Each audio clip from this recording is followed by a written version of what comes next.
మంత్రి Nara Lokesh Russia tour ఆంధ్రప్రదేశ్కు పెట్టుబడులను ఆహ్వానించడమే లక్ష్యంగా సాగుతోంది. రష్యాకు చెందిన ప్రముఖ మెటలార్జికల్ హోల్డింగ్ కంపెనీ నోవోస్టెల్ ఎం సంస్థ చైర్మన్ ఇవాన్ డెబ్చెన్కోతో మంత్రి నారా లోకేష్ సెయింట్ పీటర్స్బర్గ్లో సమావేశమయ్యారు.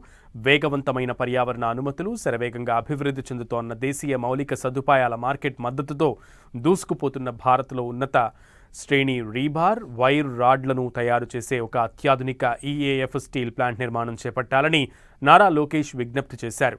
ఆంధ్రప్రదేశ్లోని శ్రీ సిటీలో తక్షణ రైల్వే సైడింగ్ కనెక్టివిటీతో ఒక structural section railway track rolling మిల్లును ఏర్పాటు చేయాలని, చెన్నై బెంగళూరు పారిశ్రామిక కారిడార్ పరిధిలో ప్రాంతీయ ఆటోమోటివ్, షిప్ బిల్డింగ్ పరిశ్రమలకు నేరుగా మెటీరియల్ సరఫరా చేసే ఒక ప్రత్యేకమైన హార్డ్వేర్ గాల్వనైజ్ వైర్ ఫ్యాక్టరీ నిర్మాణం చేపట్టాలని కోరారు.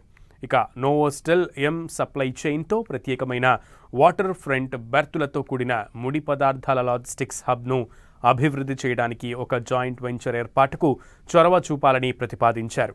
భారత్లోని సౌర, పవన విద్యుత్ కారిడార్లతో అనుసంధానిస్తూ లో కార్బన్ ఉక్కు తయారీలో సహకార భాగస్వామ్యం వహించాల్సిందిగా మంత్రి లోకేష్ విజ్ఞప్తి చేశారు.